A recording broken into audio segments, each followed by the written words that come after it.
My name's Judy Carver, and William Golding was my father. In this talk, I want to look at the years of the Second World War and their role in the emergence of my father's novel, Lord of the Flies.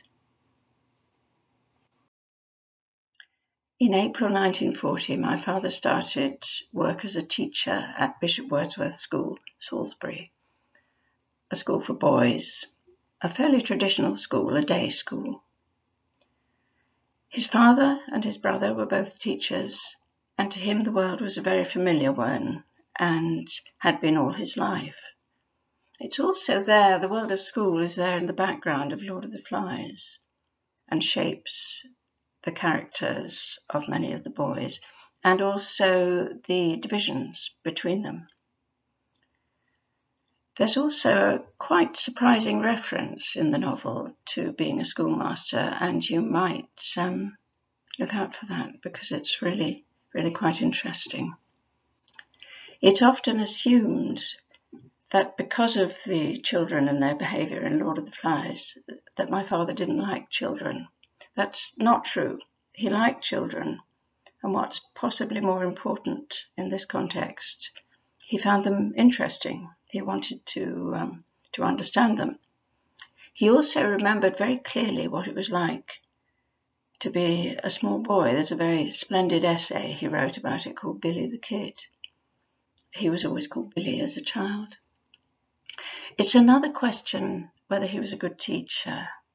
I think some of the time he was quite inspired, and I think these lessons were probably very memorable, and some of them have been recounted to me. But I don't think he was consistent, and I think pupils rightly demand of their teachers that they should be consistent. So it's a mixed matter whether he was a teacher. And it's also true that we know that he wrote his novels in lessons. He got his pupils to count the words on some of the typed pages of his novels. Occasionally he asked their opinion, and this presumably was flattering, but I don't think he should have been doing that, really. I think he should have been more focused on the pupils themselves. On one occasion, he took a class out to a Wiltshire hill fort, divided the class into two groups and told the groups to fight each other. And fairly soon, and I can't imagine why he didn't realise this would happen, fairly soon he had to separate them because he said he was concerned that somebody might be killed. And this was not good teaching. But on the other hand, it was probably helpful to his writing, and you may be able to point to episodes in the novel that reflect this.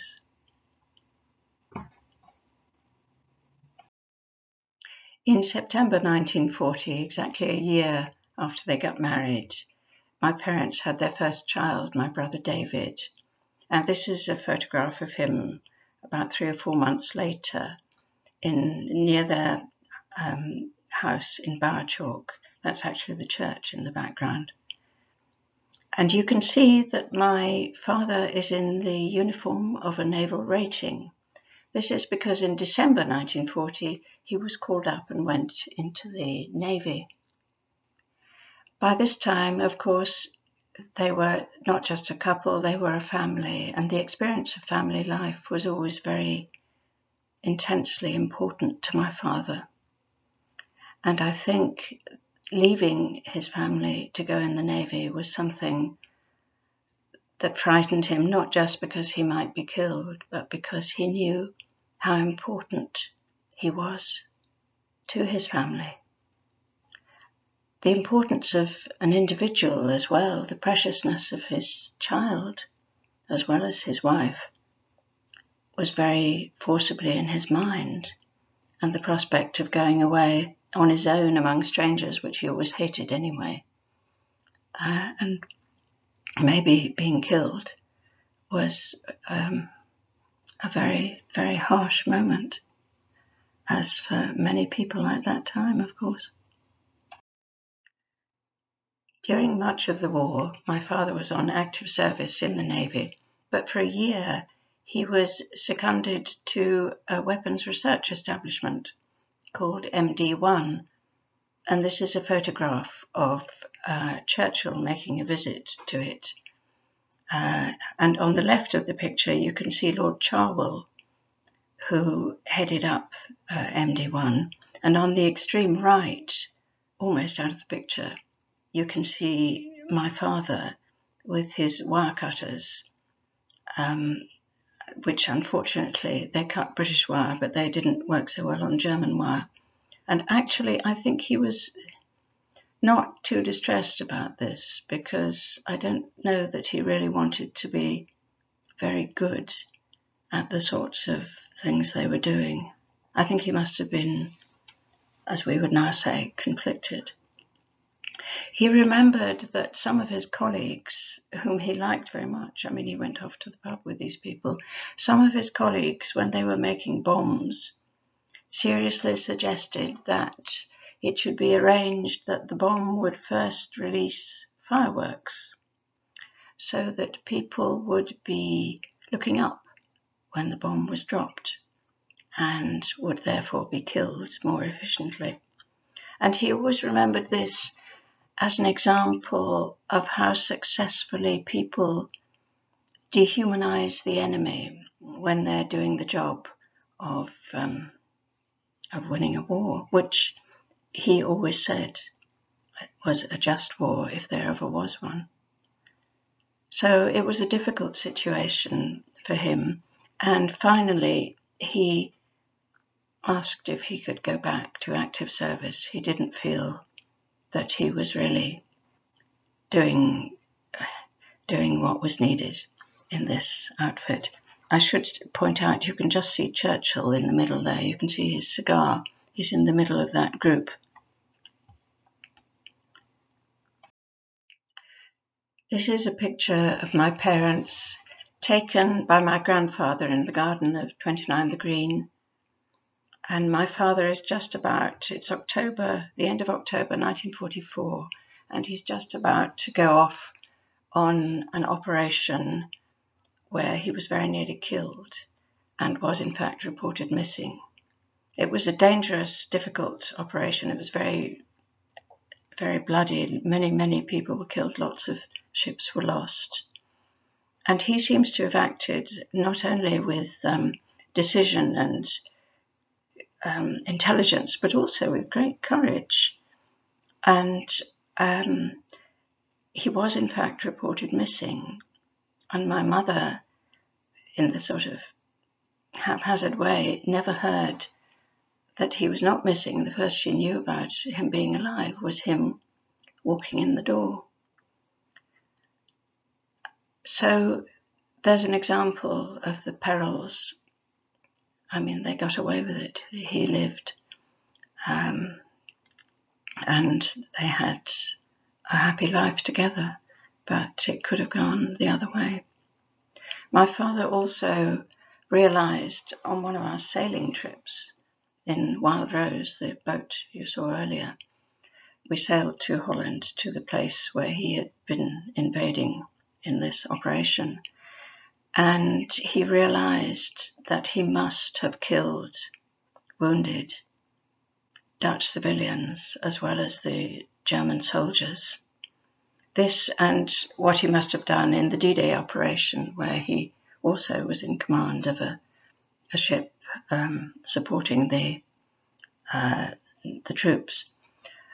This made him realize that there was no way of avoiding the realization that he had actually killed people. Also, at the end of the war, the news about the death camps, the thoughts of what the Allies had done, bombing Dresden and Hamburg, and then the news of the bombing, the atomic bomb being dropped on Hiroshima and Nagasaki. This, I think, put paid to my father's adherence to his father's ideas, to the idea that humans were going to progress towards a just society. And I think it's for that message that he eventually sat down to write Lord of the Flies.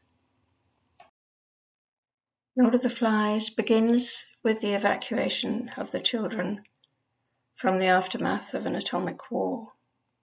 It was written in 1952, only 7 years after the liberation of the death camps and after the bombs had been dropped on Hiroshima and Nagasaki in Japan. Many people at that time in the 1950s believed that a global atomic war was a real possibility.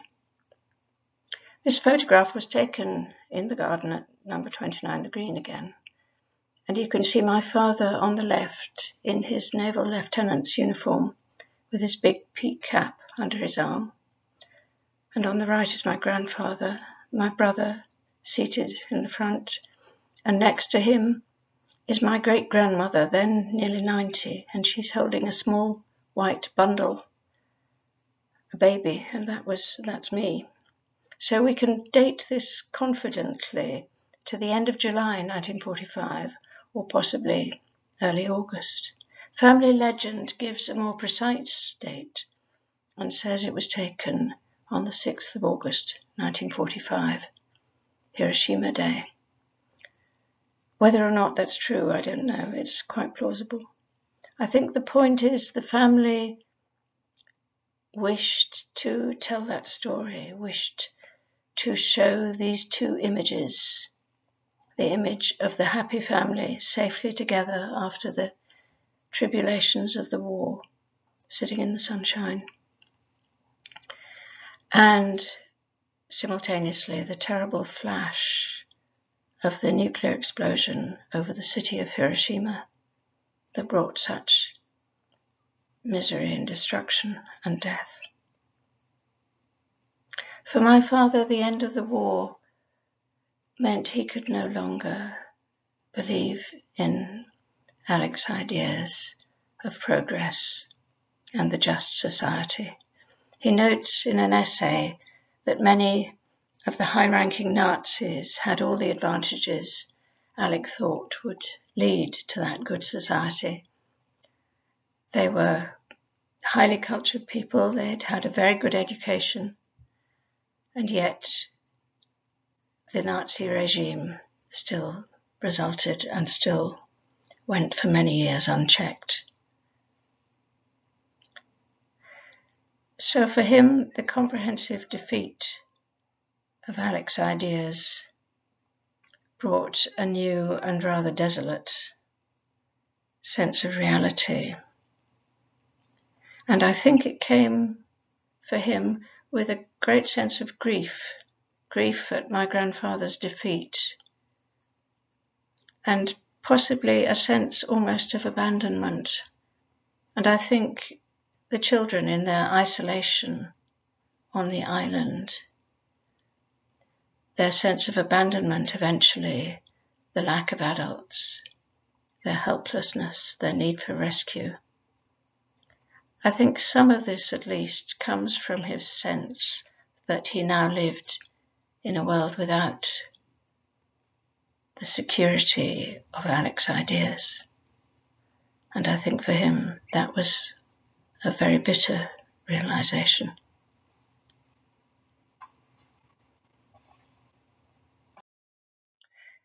It was being a parent that gave my father the final push towards writing Lord of the Flies, though perhaps not in the manner you might imagine. He and my mother used to read to us very diligently when we were children, especially, as is traditional, when we were going to go to sleep. They used to swap round, so each of us would get a double dose of reading. And at one particular stage, they read a lot of books to us about islands, which are, of course, a classic of childhood. And my father specifically mentions Treasure Island, Swallows and Amazons, and also a book that he read to me which got cut out of the final novel, which is Enid Blyton's The Island of Adventure. But preeminently, the book that is always connected with this particular point is The Coral Island by R.M. Ballantyne. And I do remember that being read to me. I remember loving the book, I'm afraid. And the story goes that after one of these marathon sessions, when they'd read everything to both of us twice over, my mother and father, finally, having got us to sleep, retreated to the sitting room completely exhausted, which I'm sure a lot of parents can identify with. And they sat down either side of the fire and they started to talk. And my father said, "Wouldn't it be a good idea if I wrote a book about how children really would behave on an island on their own without adults?" And my mother said, "That's a first-class idea. You write it." And according to my father, the writing of it came with extraordinary speed. It was almost like automatic writing, he said. And I think that shows the ideas had been developing in his mind for many years. The characters, he had lived with them, they had developed in his mind and then came swiftly onto the page. And so at least the draft of the novel was complete. My father reflected at the end that the children are rescued, but he leaves in our minds who will rescue the adults. You might think of the description of the naval officer in his big peak cap, rather like my father's, except he's in white tropical gear.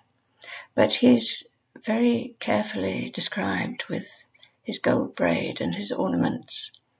And I think this is meant to remind us of the uniform of the choir boys when they first appear on the beach, their silver and gold tassels. And I think there's definitely a tie-up there. But also the naval officer has a revolver. A naval rating sits in the back of the boat he came in with a submachine gun.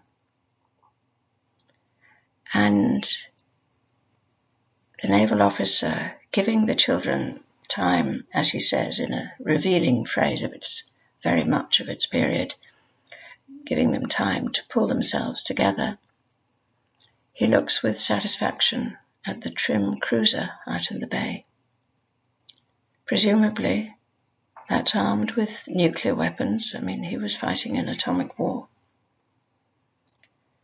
My father was often accused of being a pessimist. I think accused is the right word.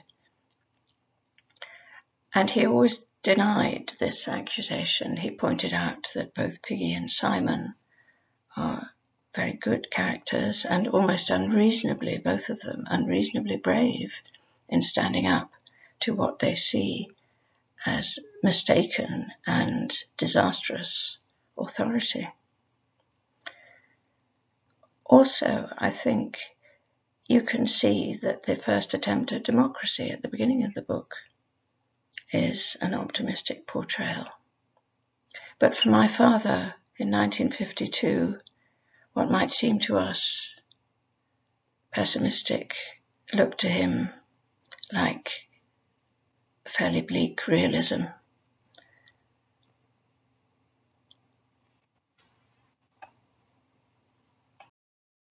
So in 1954, the book was published, and it did very well for a first novel by an unknown author. It got good reviews, and it started off selling well, and I'm glad to say it has done so for the ensuing 66 years, as well as being very widely translated and adapted. Also, as I said earlier, it's permeated popular culture to what I think is an unusual degree in many and various ways. One of my favourites is an episode of The Simpsons called Das Bus, which I think makes a heroic attempt to deal with many of the complexities and contradictions in the novel, and I think that's worthy of high praise. Otherwise, if you simplify too much, it can, for example, seem too simply a struggle between good and evil, and it can seem as if all is well at the end, they're rescued. There is a rescue. But we're told earlier in the book that the civilization from which the boys come lay in ruins. And an intriguing thought is what happens to them when they get back to where they came from. Also, you might remember that in the terrible dance on the beach, Ralph and Piggy are actually part of that dance. They say later that they were on the outside, but they were there. I believe my father's inspiration for the book came, at least in part, from self-knowledge, almost always the bitterest kind. It started out as a book about children and how they would behave, but it finished as a work of urgent warning, written, my father says, after the bitterest war in history. And its subject, he says, is grief, grief, grief. Now the book is for you to read. First and foremost, it's a story. My father wanted to be called a storyteller rather than a novelist. He felt that was his métier, his calling. And so I hope you will enjoy the book. But don't ignore the complexities, the difficult truths. Thank you very much.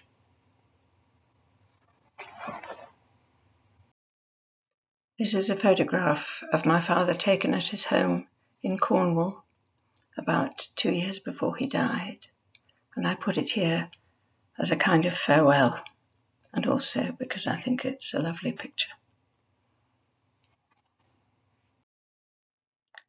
My thanks are due to the people and institutions listed here, especially to Nicola Presley.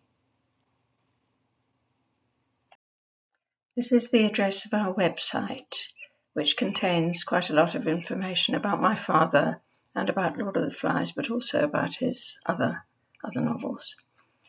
And there is also a specific link which gives support for students and teachers. So please do have a look. Thank you.